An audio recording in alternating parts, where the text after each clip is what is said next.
Hello, I'm Dr. Che and you are watching my YouTube channel. In this video, we will talk about conditional sentences. This is video number 3, part 3, and as you know, this is advanced English grammar course.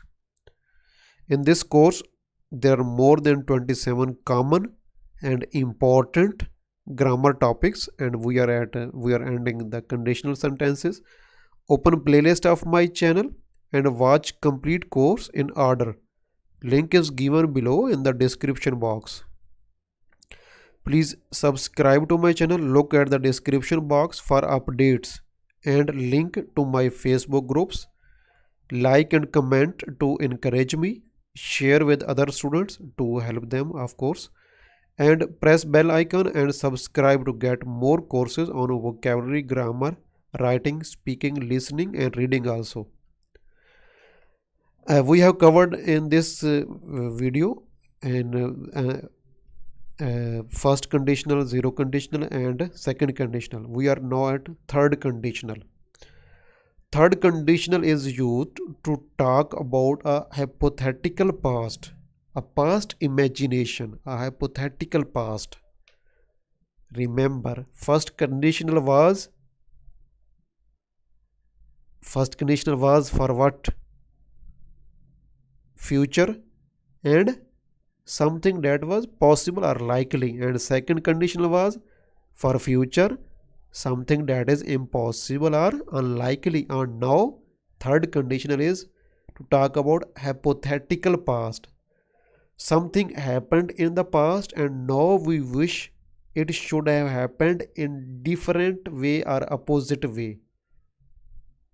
This third conditional is less common in real life or in exams, maybe at some place, but they're less common.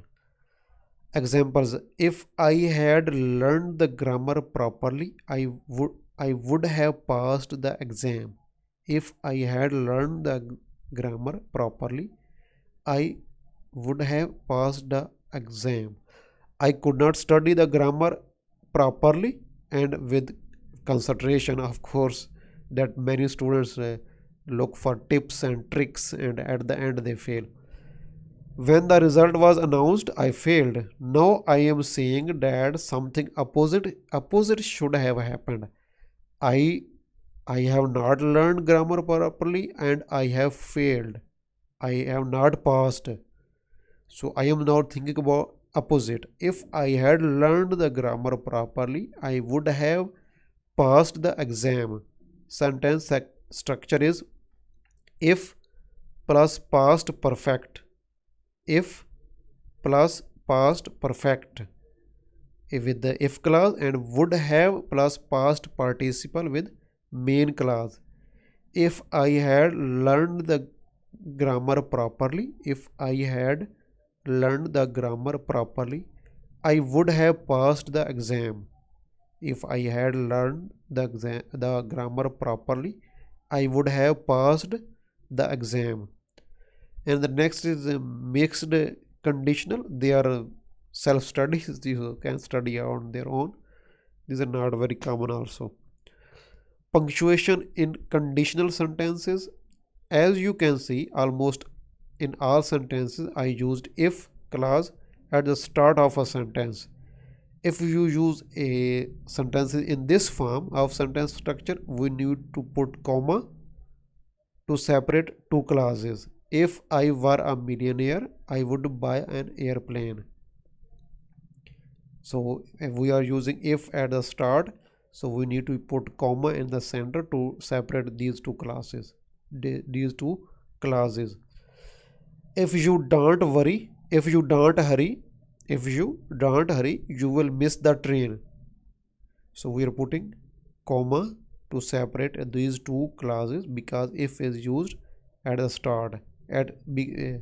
Instead of if, it can be when, as soon as long as. So remember this. And the next form is now.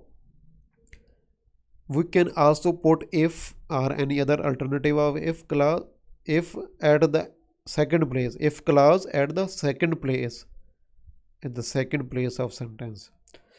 So if we do this, we don't use comma to separate two classes. This is a continuous sentence. We don't use comma if we use if clause at the second place. If clause or any other alternative of if. I would buy an airplane if I were a millionaire. I would buy an airplane if I were a millionaire. No need to put comma here. If you put comma here, it will be wrong. It will be grammatical error. You will miss the train if you don't hurry.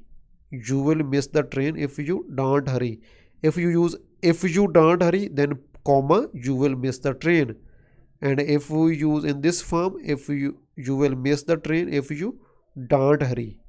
So these are punctuation rules are very important. So at the end, please look at the description box for updates and link to my Facebook groups. Like and comment to encourage me. Positive comments only, please.